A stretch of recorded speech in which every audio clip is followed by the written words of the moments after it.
अस्सलाम वालेकुम, मैं हुसैना खान 24/7 कराची न्यूज़ के साथ। हम इस वक्त फ़िशरी में मौजूद हैं और हमारे साथ यहाँ पर जो है पाक माहीगीरी अलायंस के सदर मौजूद हैं, मोहम्मद अलाउद्दीन साहब। इनकी तरफ चलते हैं और इनसे पूछते हैं कि यहाँ पर जो है फ़िशरी को कितना टाइम हो चुका है, ये यहाँ पर कब से हैं, क्या इनके वालिद साहब और इनके जो दादा हैं वो भी यहाँ से बिलोंग करते थे, वो यहीं पर बिज़नेस अपना किया करते थे?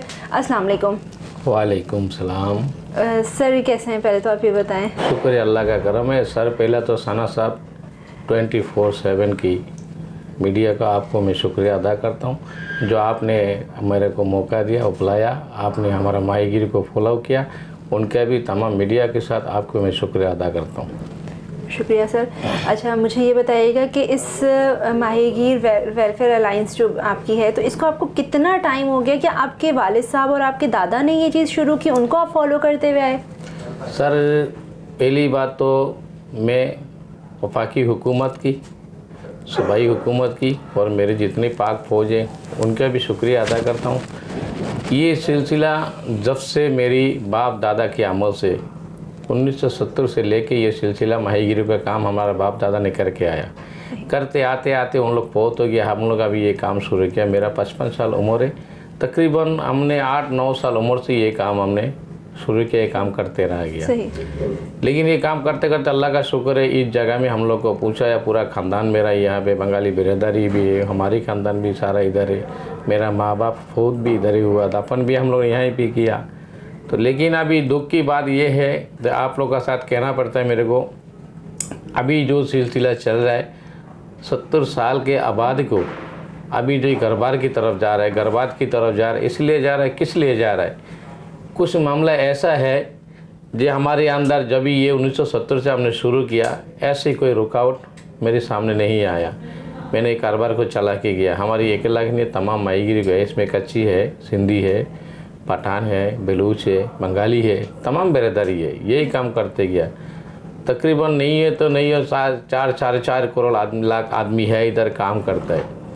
अभी कुछ दौरान के सामने एक कोई रुकावट आया हमारी, जो मुल्ला हिदायतुल्लाह साहब ने ये जो दहशतगर्दी फैला दिया, ये दहशतगर्द पहले नहीं था, हमारी मुल्क में नहीं था दहशतगर्द। और दूसरी बात, हमारा मुल्क ने, हमारा हुकूमत दुनिया से जंग लड़ते गया, जो हमारा मुल्क अमान तरीके एक मुल्क है, सुकून वाला मुल्क है, हम लोग सुकून से काम करता है, खाता पीता है। पर हम लोग भी देखते गया ये मुल्क में वाकई अमान मुल्क है, किसी से कोई झगड़ा ला रहा ही नहीं है। लेकिन अभी जो चंद दिन के अंदर एक दहशतगर्द आया हुआ हमारे मुल्क में, ये हम लोग को समझ में नहीं आ रहा ये दहशतगर्द आया कहाँ से। जब भी हम लोग ने कह रहा था हमारा अंदर दहशतगर्द नहीं है, खुले हम असला लेके कोई घूम नहीं सकता था, कोई जा नहीं सकता था रोड में। अभी भी हमारा जितना इधर आदमी है, हो सकता है बड़ा बड़ा आदमियों का पास अपना सेफ्टी के लिए ऐसा असला रखा होगा, लेकिन फिर भी रोड में शो नहीं करता है।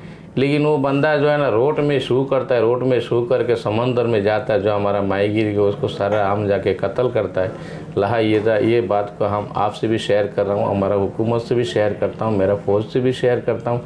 लिहाजा इस दौरों को बैठ के टेबल तक बैठ के हल करे, लेकिन इसको आगे नहीं बढ़ाया। जैसा वो खाने जंगी बन गया, हम लोग भी ऐसा अगर खाने जंगी बन जाएगा तो मुल्क बर्बाद हो जाएगा, तो मुल्क का नुकसान होगा, काफ़ी सारा नुकसान होगा। हमारा जितना भी ये चल रहा है, फैक्ट्री चल रहा है, माहीगीरियों ने काम कर रहा है। मुझे बताइएगा कि एक बोट में कितना खर्चा जो है, कितनी लागत आती है यहाँ से बनना, निकलना, फिर वहाँ से वापस आना, कितने दिन का ये इनका सफ़र होता है और किन किन चीज़ों को इनको फेस करना पड़ता है? सर ये चीज़ को बनाना में एक मालिक को, जो बोट ओनर है, साल लग जाता है, कोई 2 साल लगता है, कोई 3 साल भी लगता है, कोई 8 महीना भी बना देता है। छोटा छोटा बोट है। अभी इस बोट को जब तैयार करता है, हम यहाँ से जितने हमारा महकमा है, PMS नेवी है, कोस्ट गार्ड है, कस्टम है, KPT है, सिंध गवर्नमेंट है, वफाक है, सबसे हम लोग लाइसेंस बनाता है। सही। तो सारा इदारा हमको लाइसेंस देता है। लाइसेंस देने का बाद हम समंदर जाता है, ऐसा नहीं जाता है। सारा लाइसेंस होता है, लाइसेंस के बाद हम लोग परमिशन होता है, फ़िशिंग परमिट होता है। फ़िशिंग परमिट लेके सारा महकमा से हम लोग ने ओके करके फिर हम लोग समंदर जाता है। जाने के बाद हम लोग ने जो मछली शिकार पे जाता है, फी लांचों का कम से कम 40 से 50 लाख रुपया सिर्फ रेशन, डीजल, बर्फ़ का खर्चे है। सही। अगर ये खर्चा हम लोग को निकाल के फिर हमारे साथ 20-22 कुरू होता है, आप लोग कुरू बोलते हैं, हम लोग उसको खलासी तौर पर, उर्दू में खलासी बोलता है उसको, जो कुरू का खलासी बोलता है। तो वो कुरू को लेके जाता है, फिर उसके घर पे बीवी बाल बच्चा होता है, उसका रोज़गार के लिए कोशिश करते हैं हम लोग जाके उधर मछली पकड़ने के लिए। सर कानून में जो हमारी लेखा है, जो हमारा लॉ पे भी है, और जो कस्टम अफसर जो पीसी दिया जा रहा है उसमें भी लेखा है। बेशक आप लोग चेक कर सकते हैं, इंक्वायरी कर सकते हैं, उसके लिए हम मना नहीं करूँगे, इंक्वायरी अब कर सकता है। इसमें बाकायदा लिखा हुआ है पाकिस्तान का समंदर में, पाकिस्तान का पानी में, पाकिस्तान का माहीगीर किसी जगह में जाके मछली शिकार कर सकता है। ना इसमें कोई 12 नॉटिकल माइल इशू है, ना कोई 2 नॉटिकल माइल इशू है, ना कोई 10 नॉटिकल माइल इशू है, ना कोई 6 नॉटिकल माइल लिखा हुआ, किसी जगह में लिखा हुआ नहीं है। अभी जो मुल्ला हिदायतुल्लाह रहमान और बलूचिस्तान लोग कह रहा है, ये लोग खुद अपनी तरफ से कोई इशू बनाया हुआ, ये पहला कानून पे नहीं था।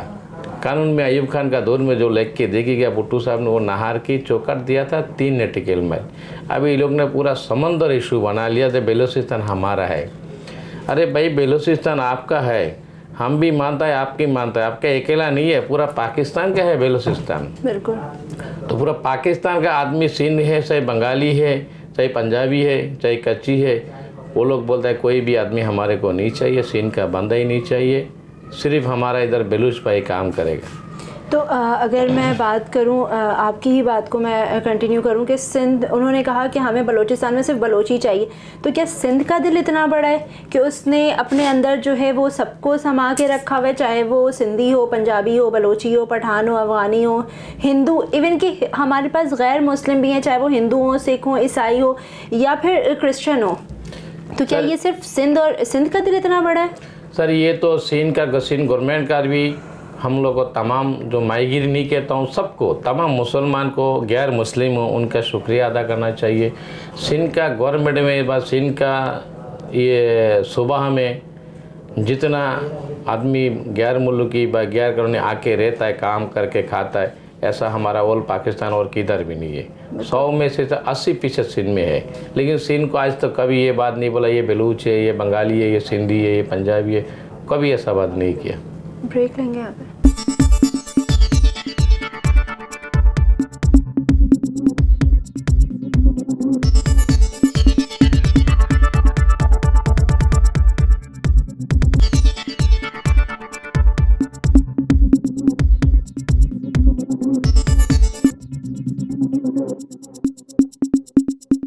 जी, आपने इनकी गुफ्तगू सुनी कि यहाँ पर जो है वो हमारा सिंध का दिल इतना बड़ा है कि इन्होंने हर किसी को जो है वो अपने दिल में जो है वो रखा हुआ है, चाहे वो सिंधी हो, पंजाबी हो, बलोची।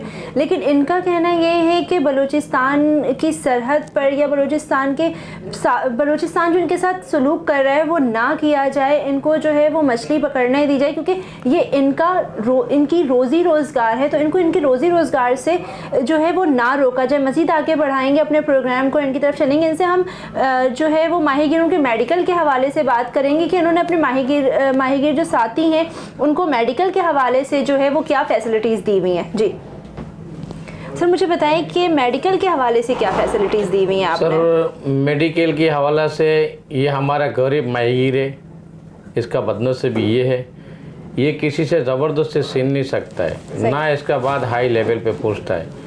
ये तो आपका मैं दोबारा भी शुक्रिया अदा करता हूँ जो आपने मेरे पास आया, तो मेरा बात बोलने के लिए दिल खोल के दिल करते हैं, इसलिए मैं आपको कह रहा हूँ।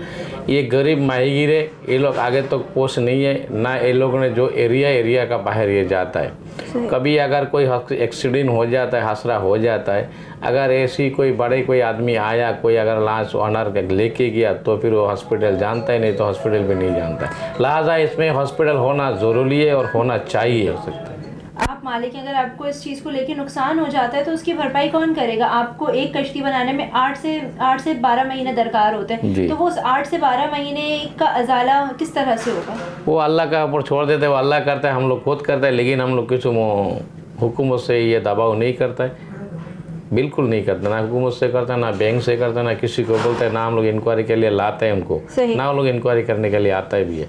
आता भी नहीं और हम लोग करते भी नहीं। अच्छा, अभी आप लोगों का एक करंट इशू चल रहा है कि आपके माहिगीर को जो है वो शहीद किया, तो उनके बच्चों के लिए आप लोगों ने कुछ सोचा है कि उनके स्कूल के लिए या उनके फ्यूचर के लिए कुछ सोचा है आगे? सर उसका बच्चों के लिए जब जिस दिन मैयत आया था रिसीव मैंने किया, हमारा पाक माहिगीर वाला ने रिसीव किया। रात को 3-4 बजे हम लोग रिसीव करके हॉस्पिटल लेके गए। हॉस्पिटल जाके सारा उसको कैसे गोली लगा कैसे नहीं लगा, और जिन्ना हॉस्पिटल सिविल हॉस्पिटल में लेके गया, उसका पूरी वेरिफिकेशन कराया। हम लोग वेरिफिकेशन करने के पता चला उसका गोली लगा बाहर समंदर में, और हम लोगों ने समंदर में पता भी किया बाकायदा। वो लाश पे और भी 20 आदमी था, उनसे भी हम लोगों ने पूछा, बोले ये हमारे को पोस्ट गार्ड वाला ने मारा।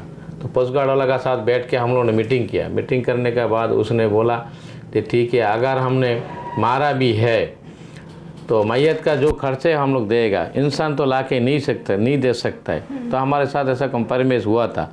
होने का बाद इसने बोला ठीक है, उसका जो 40-42 लाख रुपया मिलता है वो भी हम उसको दिलाएंगे, और उसका घर पे रेशन भी देंगे, और उसका बच्चा हो चाहे बड़ा भाई हो कोई भी हो लाइक का हिसाब से हम कहते हैं जो उसका किसी को नौकरी देंगे।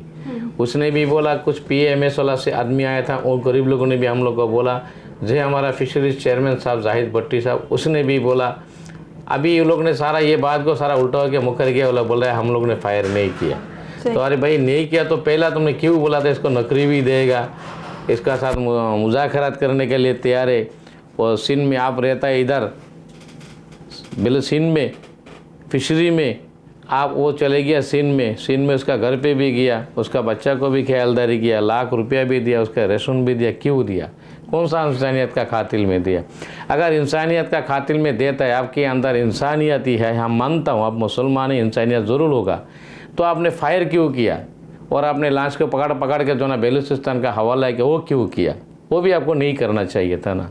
अगर इंसानियत का खातिल करता है तो वो भी नहीं करना चाहिए, वो आपके क्यों किया? हम लोग ये चाहने आप लोगों ने एहतजाजी मुजाहरा किया है, आपके काफ़ी लोग जमा हुए हैं, मुजाहरा किया आप लोगों ने, तो अगर आपको जो है वो गवर्नमेंट ऑफ सिंध की तरफ से या गवर्नमेंट ऑफ पंजाब की तरफ से आपको गवर्नमेंट ऑफ बलूचिस्तान की तरफ से आपको कोई अगर रिस्पांस नहीं मिलता तो आगे का लाएअमल क्या होगा आपका? सर ये मैं अभी भी कह रहा हूँ, वफाकी हुकूमत हो चाहे सूबाई सारे सूबा का हुकूमत हो, मेरा पाक फौज हो, हमारा भी ये बयान जा रहा है। बयान हम लोगों ने शुरू किया, उस दिन हम लोग प्रेस कॉन्फ्रेंस किया, प्रेस क्लब जाके, आज भी कर रहा हूँ। राय अमल और भी आगे इंशाल्लाह करूँगा। हम चाहता है, हम ऊपर आवाज़ पहुँचाता है, इसलिए ये चीज़ को जो कत्ल हो गया, जो मामला हो गया, आइंदा के लिए ऐसा नहीं होना चाहिए। हमारे साथ टेबल तक बैठ के मुज़ाकरात करे, झगड़ा लड़ाई से नहीं करे। अगर नहीं हो, आगे का राय अमल, आगे का कदम हो सकता है। हमारी जब पाबंदी लग जाएगा, हम लोग बलूचिस्तान के ऊपर भी पाबंदी लगा देगा। बलूचिस्तान का ना कोई मछली आने के लिए देंगे, ना कोई गाड़ी आने के लिए हम लोग सुबह कराची में छोड़ेंगे। जी हमारे साथ पाक माहिगीर एसोसिएशन के सदर मौजूद थे। इनका कहना यह है कि अगर यहाँ पर जो है इनके साथ बलूचिस्तान की हुकूमत ताउन नहीं करती या इनके साथ सिंध हुकूमत ताउन नहीं करती, तो ये आगे का लाएअमल जो है ये वो आगे का लाएअमल तय करेंगे कि इनको आगे करना क्या है। इनका मज़ीद ये भी कहना था कि बलूचिस्तान के लोगों को या बलूचिस्तान की जो मछली है वो ये यहाँ पर आने नहीं देंगे। दूसरा इनका ये भी कहना है कि गवर्नमेंट को चाहिए कि इनके लिए एक छोटा सा जो है वो यहाँ पर हॉस्पिटल बनाया जाए, ताकि इनके जो माहिगीर साथी हैं वो इस चीज़ को अवेल कर सकें, उनके बच्चों को कहीं बाहर जाने की ज़रूरत ना पड़े। जैसे कि मैंने आपको पहले बताया था, इनके साथ एक NIC का बड़ा ऐसा इशू है कि इनके ये कहीं भी जाते हैं तो इनको NIC शो करानी पड़ती है, तो वो भी एक बहुत बड़ा इनका मसला है कि इनको NIC दिखानी पड़ती है और NIC इन लोगों के पास होते ही नहीं है, तो इनका ट्रीटमेंट भी उस तरह से नहीं होता जिस तरह से हमारा और आपका ट्रीटमेंट हो सकता है। तो गवर्नमेंट को चाहिए कि अपने ठंडे कमरों से बाहर निकले, इनके मसलों पर नज़रसानी की जाए और इनके जो मसाइल हैं उनको जो है वो हल किया जाए। कल फिर मिलेंगे किसी नए मेहमान के साथ, जब तक मुझे दे इजाज़त, अपना रखिएगा बहुत ख्याल। अल्लाह हाफ़िज़।